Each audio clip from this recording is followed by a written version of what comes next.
ബാംഗ്ലൂരിലെ ഫുഡിന് കേരളത്തെ തോൽപ്പിക്കാനാകൂ? അതറിയാൻ വേണ്ടി ഞാനിന്ന് ബാംഗ്ലൂർ വന്ന് സ്ട്രീറ്റ് ഫുഡ് കഴിക്കാൻ പോവുകയാണ്. എനിക്കറിയാം കേരളത്തിന്റെ പുറത്തുനിന്ന് സ്ട്രീറ്റ് ഫുഡ് കഴിക്കുന്നത് റിസ്ക് ഉള്ള പരിപാടിയാണെന്ന്. ഇവിടുത്തെ ഈ ഫുഡ് കഴിച്ച് എനിക്ക് ഫുഡ് പോയ്സൺ അടിക്കുമെന്ന് എനിക്ക് പേടിയുണ്ട്. എന്നാലും ഞാൻ കഴിക്കാൻ പോവാണ്. ഒരു തന്ത, ഇങ്ങനൊരു തന്ത ഞാൻ ആദ്യമായിട്ടാ കുടിക്കുന്നത്. ദോശമാവ് ചമ്മന്തി മുക്കി കഴിച്ചാൽ എങ്ങനെ ഇരിക്കും? അത് കണക്കിരിക്കും. മേടിക്കണ്ടായിരുന്നു. ഞാൻ ആദ്യം പോയ കട താണ്ട ഇതായിരുന്നു. ഇവിടെ മറ്റേ പാനിപ്പൂരി, ബേൽപൂരി, മസാലപ്പൂരി അങ്ങനത്തെ സാധനങ്ങളാണ് കിട്ടുന്നത്. ചെന്നപ്പോ തന്നെ നല്ല തിരക്കുണ്ട്. അതുകൊണ്ട് എന്തായാലും ഫുഡ് നല്ലതായിരിക്കും എന്ന് വിശ്വസിക്കാം. ഏറ്റവും കൂടുതൽ സെൽ കര best seller crazy chaat. Okay, ഇവിടുത്തെ സ്പെഷ്യല് ക്രേസി ചാട്ട്. ഇതാണ് ക്രേസി ചാട്ട്. ഓക്കെ,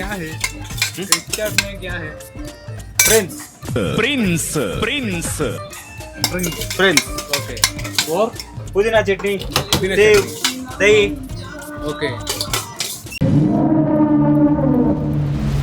പിന്നെ ഇതിനകത്ത് കുറെ സവാള എറിഞ്ഞതും തക്കാളിയും കുറച്ച് മിച്ചറും പിന്നെ എന്തോ വെള്ള സാധനം ഒഴിക്കുന്നുണ്ട്. തൈരാന്ന് തോന്നുന്നു. പിന്നെ ഇതിന്റെ ഫൈനൽ ലുക്ക് കണ്ടപ്പോഴത്തേക്കും അത്ര കുഴപ്പമില്ലെന്ന് തോന്നുന്നു. കാണാൻ കൊള്ളാം.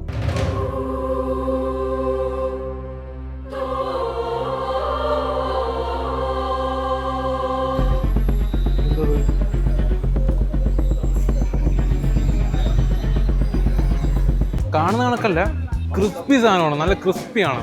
കുറേ മസാല വരിട്ടുണ്ട്. എന്തൊക്കെ ചാട്ട് മസാല ഉണ്ട്, പിന്നെ തൈര് വെച്ചിട്ടുണ്ട്. തൈരിന് നല്ല മധുരം. ഒരു പച്ച സാധനം വെച്ചിട്ടുണ്ട്. അതെനിക്കൊന്ന് മിൻ ചട്നി. ഇത് നല്ല ടേസ്റ്റ് ഉണ്ട്, കൊള്ളാം. ഞാൻ ഒരു പ്രതീക്ഷയില്ലാതെ ഇങ്ങോട്ട് വന്നത്. ഒട്ടും പ്രതീക്ഷയില്ലാതെ വന്ന സാധനം അടിപൊളിയായിരുന്നു. ഇതിൻ്റെ പ്രൈസ് 60 രൂപയാണ്. കൊള്ളാം, വെറുത്ത സാധനം.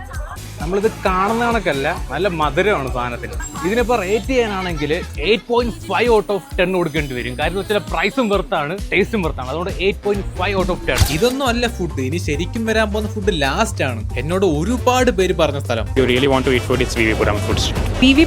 ബാംഗ്ലൂരിലെ ശരിക്കുള്ള ഫുഡ് കഴിക്കണമെങ്കിൽ ഇവിടെ പോകണമെന്നാണ് പറയുന്നത്. അപ്പൊ ശരിക്കുള്ള ഫുഡ് അറിയണമെങ്കിൽ ലാസ്റ്റ് വരെ വെയിറ്റ് ചെയ്യുക.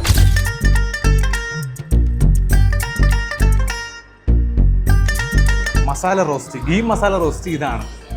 നമുക്ക് ആദ്യം ഇല്ലാത്ത തന്നെ ഒരു പിടി പിടിക്കാം. പുറം ക്രിസ്പി ആണെങ്കിൽ അകത്ത് താണ്ട നല്ല ജ്യൂസി ആയിട്ടുള്ള മസാല ഇങ്ങനെ വെച്ചിട്ടുണ്ട്.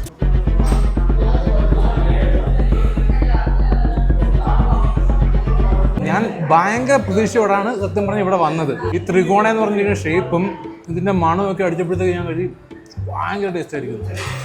ഇവിടെ എനിക്ക് കിട്ടിയത് ഒട്ടും ഫ്ലേവർ ഇല്ലാത്ത മസാലയുള്ള ഒരു മസാല ദോശയും ഉഴുന്ന് ചേർക്കാത്തൊരു ഉഴുന്ന് വടയും പിന്നെ കേസരിയുമാണ്. ഇതിൽ ആകപ്പാട് എനിക്ക് ഇഷ്ടപ്പെട്ടത് കേസരി മാത്രമാണ്. ആ കേസരി ഉള്ളതുകൊണ്ട് മാത്രം ഞാൻ 7 ഔട്ട് ഓഫ് 10 കൊടുക്കുന്നതിന്. ഉച്ചയ്ക്ക് വിശന്നപ്പോ അടുത്തുള്ള കടയിൽ കയറി മസാലപ്പൂരി പറഞ്ഞു. ഞാൻ കരുതി നമ്മുടെ നാട്ടിലെ പൂരി മസാല ആയിരിക്കുമെന്ന്. പക്ഷെ ഇവിടെ യൂസ് ചെയ്തത് ഒരു കൊച്ചു പൂരിയായിരുന്നു. എന്നിട്ടത് കൈ കൊണ്ട് ഞെവിടി ഉടച്ചിട്ട് ഈ കറി ഇങ്ങോട്ട് ഒഴിക്കും.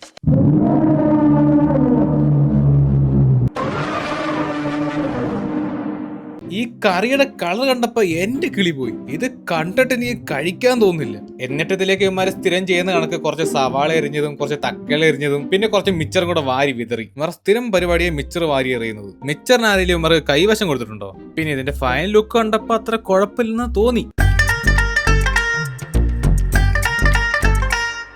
കാണാൻ ലുക്കുണ്ടെങ്കിലും എനിക്ക് വലിയ ടേസ്റ്റ് ഒന്നും ഇതിന് തോന്നിയില്ല. എന്തൊക്കെയോ മസാല വാരി കൂട്ടി ഒരു ഗ്രീൻ പീസ് കറിയിൽ ഇട്ട് അതിനകത്ത് കുറെ കൊച്ചു പൂരിയും വാരിയിട്ട് കഴിക്കുന്ന ഒരു ടേസ്റ്റ്. പിന്നെ നല്ല എരി ഉണ്ടായിരുന്നു. ഇത് നമ്മുടെ കേരള ഫുഡിന്റെ പുറമൊന്നും വരത്തില്ല. 60 രൂപയാണ് ഇതിന്റെ പ്രൈസ്. പക്ഷെ ഇത് കഴിച്ചാൽ വിശപ്പ് മാറത്തില്ല. വെറും കുറച്ച് ക്വാണ്ടിറ്റിയേ ഉള്ളൂ. അത് കഴിഞ്ഞ് ഞാൻ അവിടുത്തെ പൊടി മസാല ദോശയും വടയും ട്രൈ ചെയ്തു. പൊടി മസാല ദോശ എന്ന് വെച്ച് കഴിഞ്ഞാൽ ഒരുപാട് മസാലപ്പൊടി അതിനകത്ത് വാരി വിതറിയിട്ടുണ്ട്.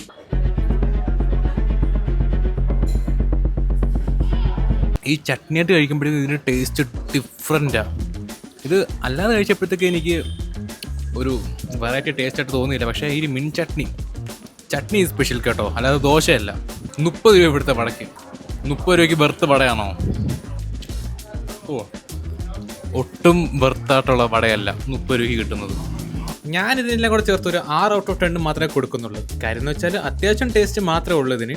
അങ്ങനെ അഡിക്റ്റീവ് ആയിട്ടുള്ള ടേസ്റ്റ് ഒന്നുമില്ല. വൃത്തിയുള്ള കട, അതുകൊണ്ട് അത്യാവശ്യം കൊള്ളാം. നമ്മൾ പോകുന്നത് വിവിപുരത്തേക്കാണ് കേട്ടോ. വിവിപുരം ഒരുപാട് പേര് പറയുന്നുണ്ട് വിവിപുരത്തേക്ക് പോകാൻ.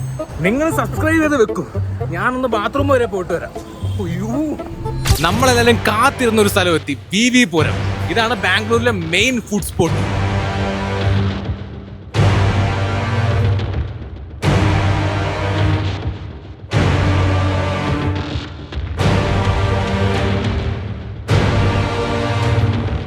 ഇവിടുത്തെ എന്തോ ഫുഡ് എന്താ കഴിച്ചിരിക്കണ്ടേ ഇവിടെ വന്നാല്? ഗുൽക്കൻ, അതും നല്ല ഫേമസ് ആണ്. ഗുൽക്കൻ എന്നാൽ ഞങ്ങൾ ആദ്യം ഗുൽക്കൻ കഴിക്കാനാണ് ആദ്യം പോയത്. ഈ കടയിൽ അത്യാവശ്യം തിരക്കൊക്കെ ഉണ്ട് ഇത് കഴിക്കാൻ വേണ്ടി. അപ്പം ഇതാണ് ഗൈസ് ഗുൽക്കൻ. ഇതിനകത്ത് ഐസ്ക്രീം ഉണ്ട്. അതാണ്ട് ഇത് എന്തോ ഒരു ഡ്രൈ ഫ്രൂട്ടാ. ബദാമുണ്ട്, ഉണക്കമുന്തിരി, ഉണങ്ങാത്ത മുന്തിരി, അണ്ടിപ്പരിപ്പ്, ഇതെന്തോ പരിപ്പ്. ഇതെനിക്ക് ഒന്ന് ഗുലാബ് ജാം. ഇതെന്താ ഈ നീളത്തിലുള്ള ഗുലാബ് ജാം എന്താണെന്ന് എനിക്ക് അറിഞ്ഞുകൂടാ. ഇതെല്ലാം കൂടെ ചേർത്താണ് ഗുൽക്കൻ. ഇത് നമുക്ക് ഇനി ടേസ്റ്റ് ചെയ്ത് നോക്കാം.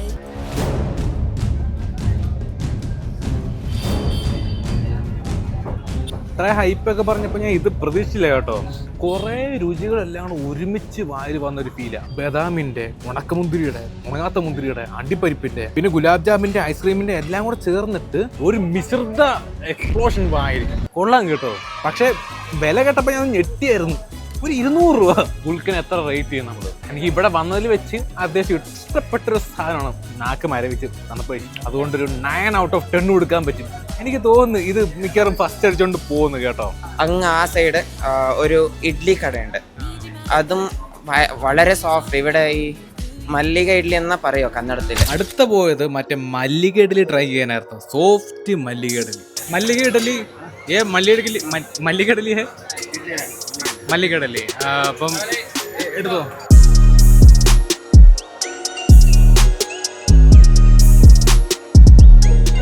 ഇതാന്ന് തോന്നുന്നു പുള്ളിക്കാരൻ പറഞ്ഞ പൂ പോലുള്ള ഇഡലി.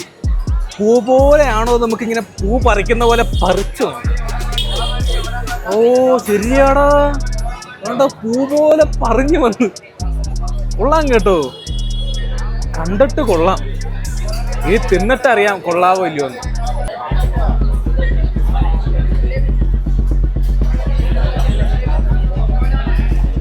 എടാ ഞാൻ ഇത്രയും പ്രതീക്ഷിച്ചില്ല കേട്ടോ, ഇത്രയും ഞാൻ പ്രതീക്ഷിച്ചില്ല. പൂ പോലുള്ള ഇഡലി എന്ന് പറഞ്ഞപ്പോഴേ ഞാൻ ഇഡലിയാ എന്താ തേങ്ങ. എനിക്ക് ഇഡലി എന്ന് വെച്ചാൽ ഇഷ്ടമല്ലാത്തൊരു സാധനം ഇഡലി എന്ന് പറഞ്ഞാൽ. വീട്ടിലുണ്ടാക്കാൻ ഞാൻ കഴിക്കത്തില്ല. കാര്യം വെച്ചാൽ വീട്ടിലുണ്ടാക്കുമ്പോഴത്തേക്കും കല്ല് കണക്കിരിക്കും. ലിറ്ററലി ഇത് പൂ പോലെ തന്നെ. ഇതിങ്ങനെ ഇച്ചിരി ചട്നിയിൽ മുക്കിയിട്ട് ഇങ്ങനെ വായിൽ വെച്ചത് മാത്രമേ എനിക്ക് ഓർമ്മയുള്ളൂ. അലിഞ്ഞു പോയി. ഇഡലിക്കൊക്കെ ഇത്രയും ടേസ്റ്റ് ഉണ്ടെന്ന് ഞാൻ ഇപ്പോഴും അറിയുന്നത്. ഈ പുള്ളിക്കാരനെ വീട്ടിൽ വിളിച്ചോണ്ട് പോയാലോ? ചേട്ടാ പോരുന്നോ അതിന്റെ കൂടെ?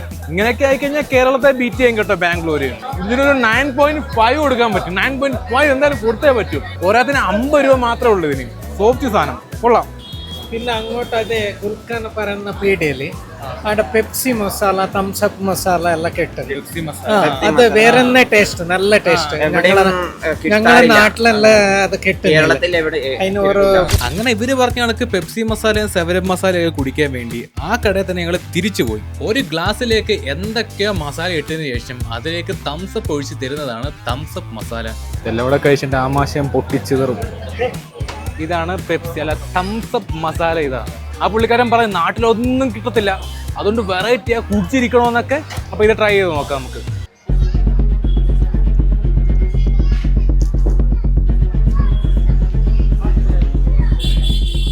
എങ്ങനെ ഉണ്ടെന്ന് ചോദിച്ചു കഴിഞ്ഞാൽ നമ്മൾ വയറൊക്കെ നിറഞ്ഞിരിക്കുമ്പോഴത്തേക്കും ഇതൊരെണ്ണം കുടിക്കാൻ ബെസ്റ്റാന്ന് തോന്നുന്നു കേട്ടോ. പക്ഷെ വല്ല ഹൈപ്പിനുള്ള ഇല്ല. റേറ്റ് ആണെങ്കിൽ ഒരു 8 കൊടുക്കാം. ഇതിന് പ്രൈസ് 60 രൂപ ഉള്ളത്. പിന്നെ ഇത് മസ്റ്റ് ട്രൈ ആവാന്ന് ചോദിച്ചാൽ മസ്റ്റ് ട്രൈ ഒന്നും അല്ല. ഈ ചാറ്റ് മസാല ഇഷ്ടമല്ലാത്തവർക്ക് ചിലപ്പോൾ അത് ടേസ്റ്റ് ആയി തോന്നണമെന്നൊന്നുമില്ല കേട്ടോ. ഒരുപാട് ആൾക്കാർ കൂടി നിന്ന് കഴിക്കുന്ന കണ്ടിട്ടാണ് ഈ കടയിലേക്ക് ഞങ്ങൾ കയറി ചെല്ലുന്നത്. ഇവിടെ ഒരുപാട് ദോശയുടെ വെറൈറ്റി ഉണ്ടായിരുന്നു. അതുകൊണ്ട് ഇവിടുത്തെ സ്പെഷ്യൽ എന്താണെന്ന് വെച്ചാൽ കഴിക്കാൻ തീരുമാനിച്ചു ഞങ്ങൾ.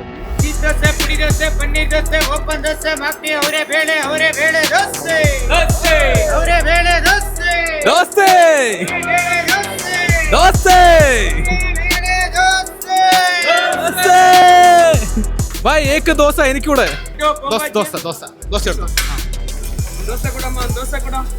ഓക്കെ, ഒരു ദോശക്ക് 100 രൂപ. അത് കഴിഞ്ഞാണ് ഞാൻ ആ കാഴ്ച കണ്ടത്. മസാല കൈകൊണ്ട് എടുത്തിട്ട് ഇങ്ങനെ പരത്തി വെക്കുന്നു, എന്നിട്ട് എണ്ണ പാക്കറ്റിൽ നിന്ന് ഡയറക്റ്റ് ആയിട്ട് സിറെന്ന് പറഞ്ഞ് ഒഴിക്കുക. അത് പോരായിട്ട് വീണ്ടും ഒരു പാത്രത്തിൽ നിന്ന് എണ്ണ വാരി ഒഴിക്കുന്നുണ്ട്. ദോസ്തേ, ഇത് എന്നാ ദോശ എന്ന് അറിഞ്ഞൂടെ? ബൈ ഇസ് ദോശ കാ നാം ക്യാ ഹൈ? ഓളിപ്പള്ളി. മൊത്തം പോക്കാന്നല്ലോ, കാണാൻ വയ്യില്ല. ഓലോപീഡിയ ദോശ, ഓലോപീഡിയ ദോശ ആണ് നമ്മൾ കഴിക്കാൻ പോകുന്നത്. ബൈ എക് ബാർ പൂച്ച ദോശ കാ നാം ഓലോപീഡി ദോശ. ഒരേ പിള്ള ദോശ. ഇത് ഒരേ പിള്ളി ദോശയല്ല, ഇത് ഓയിലിൽ പിഴിഞ്ഞെടുത്ത ദോശയാണ്. എണ്ണ സിറെന്ന് പറഞ്ഞ് ഒഴിക്കുന്നത്, മുക്കിയെടുത്തതാ. ഇത് ദിവസം ഒരെണ്ണം വെച്ച് കഴിച്ചു കഴിഞ്ഞാൽ കൊളസ്ട്രോള്, വാദം, പെരുപ്പ്, കിടപ്പ് എല്ലാം വരും. ഇവിടെ നിന്ന് എല്ലാവരും കഴിക്കുന്ന കണ്ടിട്ടാണ് ഞാൻ ഇത് മേടിച്ചത്. മാത്രമല്ല പുള്ളിക്കാരൻ അവിടെ നില വിളിക്കുക. ഒരേ പീടി ദോശ എനിക്ക് അത്ര സുഖകരമായി തോന്നിയില്ല. ഒരു ദോശയുടെ ടേസ്റ്റ് പോലും എനിക്ക് തോന്നിയില്ല. ഇത് ദോശ അല്ല. ഇതിനകത്ത് കുറെ സവാളയും മറ്റേ എന്തോ പിന്നെ കോൺ അങ്ങനെ ഏതാണ്ടൊക്കെ ഉണ്ട് ഇതിനകത്ത്. നമ്മുടെ ശരീരത്തിന് നല്ലതാ, പെട്ടെന്ന് ചത്തുപോകും.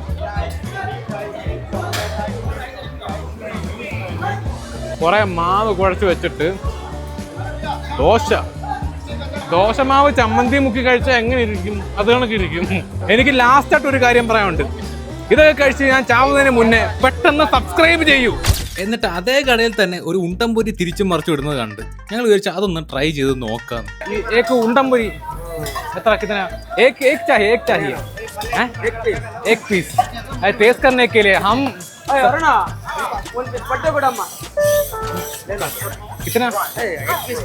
एक पीस फ्री ആയിട്ട് തന്നു നമ്മള്. एक पीस चाहिए എല്ലാം കഴിയാ വയ്യ. एक नाम क्या है?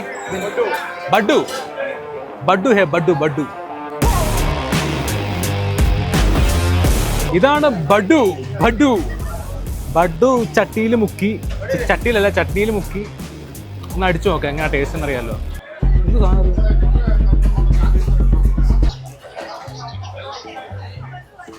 ഇതാ ദോശ തന്നെ ഉണ്ണപ്പച്ചട്ടിനകത്ത് ഒഴിച്ചിട്ട് തന്നതാ. ആ ദോശ തന്നെ കഴിക്കാൻ പെട്ട പാട്. അതിപ്പം ഉണ്ണിയപ്പത്തിന്റെ രീതിയിലാക്കി തന്നേക്കോ, നമുക്ക് മേടിക്കണ്ടായിരുന്നു. ഈ രണ്ട് ഫുഡും ഞാൻ റേറ്റ് ചെയ്യുന്നില്ല. കാര്യം വെച്ചാൽ ഈ രണ്ട് ഫുഡും എനിക്ക് ഇഷ്ടപ്പെട്ടില്ല. ഈ ഒരു കടയിലെ തന്തൈ അടിപൊളിയാണെന്നാണ് ഞങ്ങൾ കേട്ടത്. അങ്ങനെ ഈ കടയിൽ ഞങ്ങൾ തന്തൈ മേടിക്കാനായിട്ട് വന്നു. ഓക്കെ, തന്ത എടുത്തു. ഒരു തന്ത മതി കേട്ടോ. തന്തയോടെ കുടിച്ച് നമ്മൾ ഈ ഫുഡ് വീഡിയോടെ നിർത്തും. കാരണം വെച്ചാൽ തന്തയോടെ കുടിക്കുമ്പോഴത്തേക്കും എൻ്റെ വയറിൻ്റെ കാര്യം ഏകദേശം തീരുമാനമാകും.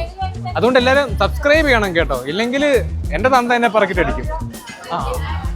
തന്തൈ ബാംഗ്ലൂരിൽ നിന്ന് നമുക്കൊരു സബ്സ്ക്രൈബിനെ കിട്ടിയിട്ടുണ്ട്. ഇതാണ് പേര്. നാം ക്യാ ഹേ? പാത്ത്. Okay, understand Tamil? Okay, but I don't know Tamil. Nice to meet you. ബാംഗ്ലൂരിൽ വരെ ഉണ്ട് പിടിപാട് കണ്ടോ. പിള്ളേരൊക്കെ എൻ്റെ വീഡിയോ കാണും. അങ്ങനെ നമ്മൾ തന്തയെ കുടിക്കാൻ പോവാണ്.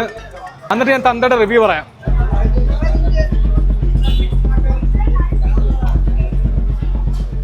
തന്തയുടെ കാര്യത്തിൽ ഇങ്ങനൊരു കാര്യം ഞാൻ പ്രതീക്ഷിച്ചില്ല. ഇങ്ങനൊരു തന്ത ഞാൻ ആദ്യമായിട്ടാണ് കുടിക്കുന്നത്. തന്തയുടെ കാര്യം പറയുകയാണെങ്കിൽ അതിനകത്ത് ബദാമുണ്ട്, കുറച്ച് റോസ്പെറ്റൽസ്. പക്ഷേ റോസ്പെറ്റൽസ് എല്ലാം ഉണങ്ങിപ്പോയ റോസ്പെറ്റൽസ് കേട്ടോ, നമ്മളെ പറ്റിച്ചതാ. ടേസ്റ്റിന്റെ കാര്യത്തിൽ പറയുവാണെങ്കിൽ തന്ത കൊള്ളാം. ബാംഗ്ലൂരിൽ വരുവാണെങ്കിൽ ഒരു പാട്ടും തന്ത കുടിച്ചിരിക്കണം, അതും തണുത്ത തന്തയെ കുടിക്കണം. തന്തയെ തണുപ്പ്. നമ്മൾ തന്തയെ പൊക്കിയെടുത്തു. ഏക്കാ ഭായി ക്ലോസ് കരേഗാ? തന്ത ഈസ് ക്ലോസിംഗ്. തന്ത അച്ഛാ ഹേ तो തന്ത के लिए रेट करेगा. അച്ഛോ സോറി, മലയാളത്തിൽ പെട്ടെന്ന് അവിടെ സംസാരിക്കുന്ന ആൾക്കായിപ്പോയി. തന്ത തൊണ്ട കയറി. തന്ത കൊള്ളാം. തന്തക്ക് റേറ്റ് ചെയ്യുവാണെങ്കിൽ ഒരു 9 കൊടുക്കേണ്ടി വരും. കഴിച്ചാൽ കൊള്ളാം കേട്ടോ. മറ്റേ കുൽഫിയൊക്കെ കഴിക്കത്തില്ലേ, അതേ ടേസ്റ്റ്. ഇത് കുടിക്കാൻ കൊള്ളാം. അതുകൊണ്ട് ഈ ഒരു മൺകുടത്തിലാണ് തരുന്നത്. ഇതെനിക്ക് ഭയങ്കര ഇഷ്ടപ്പെട്ടു. ഈ മണ്ണിൻ്റെ ഈ ഒരു സംഭവം കൊള്ളാം. തന്തയ്ക്ക് 9 മാർക്ക് കൊടുക്കാം. അയ്യോ, ക്യാമറമാൻ തന്ത കൊടുത്തില്ല. സത്യം പറഞ്ഞു കഴിഞ്ഞാൽ കേരളത്തിൽ പൊട്ടിക്കാൻ പറ്റുമോ ബാംഗ്ലൂരിന്? ബാംഗ്ലൂരിൽ ഇഷ്ടംപോലെ വെറൈറ്റീസ് ഓഫ് ഫുഡ് ഉണ്ട്. അത് കേരളത്തിൽ കിട്ടാത്ത ഫുഡുണ്ട്. കേരളത്തിലും വെറൈറ്റീസ് ഓഫ് ഫുഡ് തന്നെ ഉണ്ട്.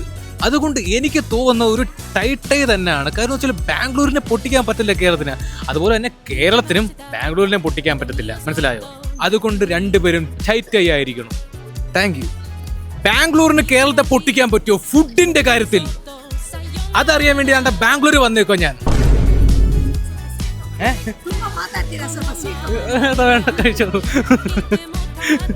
ഞാൻ പറഞ്ഞ് കുഴഞ്ഞതല്ലേ, കുറച്ച് സ്വീറ്റ് കഴിക്കാനാ പറഞ്ഞത്. ഫുഡിന്റെ കാര്യത്തിൽ അതറിയാൻ വേണ്ടി ഞാൻ ബാംഗ്ലൂർ വന്നേക്കുവാ.